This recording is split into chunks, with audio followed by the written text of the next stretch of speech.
ሰላም እንዴት ናችሁ? ዶክተር ዮናስ ነኝ። ዛሬ ይዤላችሁ የመጣሁት የባይፖላር ዲፕሬሽን እንዴት ነው የሚታከመው የሚል። ባይፖላር ህመም ያለባቸው ሰዎች አንድ ጊዜ ስሜታቸው ከፍ ይላል፣ ማኒክ ወይም ሃይፖማኒክ ይባላል። ስሜታቸው ከፍ ሲል ቶሎ ቶሎ ማውራት፣ ፍጥን ፍጥን ማለት፣ በአንዴ ብዙ ስራ ካልሰራው ማለት፣ እንቅልፍ ምንም አለመተኛት ወይም ጥቂት ሰዓት ተኝቶ ሲነሱ ግን በጣም በቃ በኃይል ነው የሚንቀሳቀሱት እና ይሄ ለተወሰኑ ቀናት ሳምንታት ይቆያል። ከዚህ በተቃራኒ ደግሞ ዲፕረስ ሲሆኑ መከፋት፣ ከቤት መውጣት አለመፈለግ፣ ምግብ ፍላጎት መቀነስ፣ እንቅልፍ ማብዛት፣ ራስን መጥላት ወዘተ ያጋጥማቸዋል። እና እነዚህ ከሰው ሰው ይለያያል። ግን አብዛኛው ባይፖላር ህመም ያለበት ሰው ማኒክ ወይም ሃይፖማኒክ ሆኖ አይደለም አብዛኛውን ጊዜ የሚያሳልፈው። ከዛ ይልቅ ዲፕሬሽኗ ናት የምትቆየው፣ በተደጋጋሚ የሚከሰተው ዲፕሬሽኑ ነው። ስለዚህ የባይፖላር ዲፕሬሽን መታከም አለበት። ከዚህ በፊት እንግዲህ የስነ ልቦና ህክምናው ምን ይመስላል ለባይፖላር ዲፕሬሽን የሚባለውን ቪዲዮ ሰርች የላችኋለሁ። ዛሬ ደግሞ በይበልጥ ማተኩረው የመድኃኒት ህክምናው ምን ይመስላል የሚል ነው። የመድኃኒት ህክምናን በሚመለከት እንግዲህ የተወሰኑ ነገሮችን ግንዛቤ ውስጥ መክተት ያስፈልጋል። የመጀመሪያው የምንሰጠው ህክምና ውጤታማ ነው ወይስ አይደለም። ሁለተኛ ደግሞ ሳይድ ኢፌክቱ ወይም ደግሞ የሚያስከትላቸው ውጤቶች እንዴት ናቸው፣ እሱን መመዘን እና እሱን በሚመለከት እንግዲህ ከግለሰቡ ሁኔታ አንጻር ምን መዝናቸው ነገሮች አሉ። ለምሳሌ ሶዲየም ቫልፕሮይት ወይም ዳይቫልፕሮክስ የሚባለው ሙድን ስቴብል ለማድረግ በጣም የሚመረጥ መድኃኒት ነው። ነገር ግን ሴቶች ደግሞ ለማርገዝ የሚፈልጉ ከሆነ ሶዲየም ቫልፕሮይት ላይ እንዲሆኑ አንፈልግም፣ ጽንስ ላይ ተጽዕኖ ስለሚያመጣ። ስለዚህ የሰዎቹን ሁኔታ ግምት ውስጥ እያስገባ መድኃኒቱን አጀስት ማድረግ ያስፈልጋል።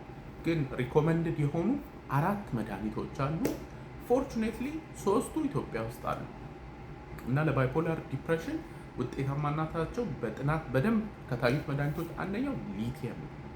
ሊቲየም በጣም አሪፍነቱ ምንድን ነው? ለዲፕሬሽኗ ብቻ ሳይሆን ለማኒያ ያገለግላል፣ ለሜንቴናንስ ያገለግላል፣ ኤኒ ሙድ ሪላፕስን ለመከላከል የሚያገለግል መድኃኒት እና ሊቲየም ለባይፖላር ዲፕሬሽን ሊሰጥ ይችላል። ኢትዮጵያ ውስጥም አለ። ሊቲየም እንግዲህ የራሱ ጥንቃቄዎች አሉት። በየጊዜው ደም ውስጥ የሊቲየም መጠንን ቼክ ማድረግ ያስፈልጋል። ምክንያቱም ዝቅ ካለ አይሰራም፣ ከፍ ካለ ደግሞ ሰዎች ላይ ጉዳት ሊያመጣ ይችላል። ስለዚህ ያቺን በየጊዜው ደም እያሰሩ መጠኗን ማወቅ ያስፈልጋል። ኤኒዌይ ሰዎች እንግዲህ ለባይፖላር ህመም ማኒያ ውስጥ ሆነው ከዛ ደህና ሲሆኑ መጠኑ ትንሽ ቀነስ አድርገን የደም መጠናቸውን ከ0.4 እስከ 0.8 ቢሆን ኢትስ ኦኬ።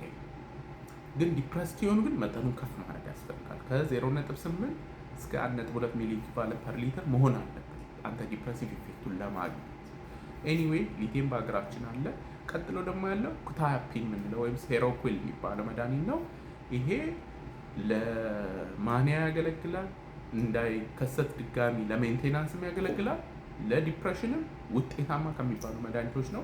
ይሄም በሀገራችን አለ፣ በቂ ግን አይደለም። ኤኒዌይ የኩታያፒን ዶዝ ደግሞ ለዲፕሬሽን የሚያገለግለው እሱ ከ300 እስከ 600 ትንሽ ከፍ ያለ በንጽጽር መሆን አለበት። ሶስተኛው ላሞትሪጂን የሚባል ይሄ ለሚጥል ህመም የሚሰጥ መድኃኒት ነው። ነገር ግን በጥናት እንደታየው ለዲፕሬሽንም በጣም የሚያግዝ ነው። በተለይ ደግሞ የባይፖላር ዲፕሬሽን ሲሆን ላሞትሪጂን ኢዝ ኢፌክቲቭ። ላሞትሪጂን በሀገራችን ውስጥ አለ። 2 ነገሮችን ማወቅ ያስፈልጋል። አንድ ሰው ላሞትሪጂን እየወሰደ ትንሽ ሽፍታ ሰውነቱ ውስጥ ከወጣ ቶሎ ወደ ሐኪም መሄድ ያስፈልጋል። ሬር ነው፣ ከተከሰተ ግን ቶሎ ሐኪም ጋር መታየት የሚፈልግ ነገር ነው። ሁለተኛው ላሞትሪጂን እኔ በግሌ አልወደውም፣ አልመርጠውም። ምክንያቱም ተገቢው መጠን ላይ ለመድረስ ሳምንታት ነው የሚፈልገው። የመጀመሪያው ሳምንት ላይ 25 ሚሊግራም 200 ለመድረስ በ25 ነው የሚጀምረው።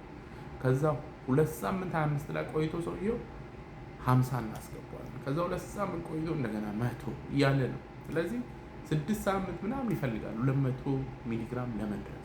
ሰውየው ዲፕረስድ ሆኖ 6 ሳምንት ሙሉ ይህን መድኃኒት ያስተካከልን መቆየቱን በግሌ አልመርጠውም። ግን ሰዎቹ ሌላ መድኃኒት ላይ እያሉ ዲፕሬሽን ካጋጠማቸው እንግዲህ ብሬክ ስሩ ዲፕሬሽን የምንለው ከሆነ እንደ አጀንክት በጣም አሪፍ አማራጭ ነው ማለት ነው። አራተኛው በሀገራችን የለም ሉራሲዶን ወይም ደግሞ ላቱዳ የሚባለው መድኃኒትም ኢፌክቲቭ ነው። ይሄ ሰከንድ ጀነሬሽን አንታሳይኮቲክ ነው። አንፎርቹኔትሊ ኢትዮጵያ ውስጥ የለም። ለዛሬ እንግዲህ ይዤላችሁ የመጣሁት የባይፖላር ዲፕሬሽን ህክምና ምን ይመስላል የሚለውን ነው። አንድ ቁልፍ ነገር ሳልነግራችሁ መሄድ የሌለብኝ አንታይ ዲፕሬሳንት የምንላቸው የድብርት መድኃኒቶች ለባይፖላር ላለበት ሰው ዲፕረስ ሲሆን ለብቻቸው መሰጠት የለባቸው። ምናልባት ግን እንደ ሁለተኛ አማራጭ እንደ ሶስተኛ አማራጭ ኤስኤስአርአይስ እና ቢፕሮፒዮን ከሌላ ሙድ ስቴብላይዚንግ ሜዲኬሽን ጋር ታኮ ተደርጎላቸው ሊሰጡ ይችላሉ። ግን ዋና ህክምና እነዚህ የነገርኳቸው 4 መድኃኒቶች ናቸው። ይህ ቪዲዮ ለብዙ ሰዎች ስለሚረዳ ኮፒ ሊንክ፣ ሼር፣ ሪፖስት አድርጉት። ሁልጊዜ እንደምለው ያለ አእምሮ ጤና ጤና ነው። ደህና ሁኑ።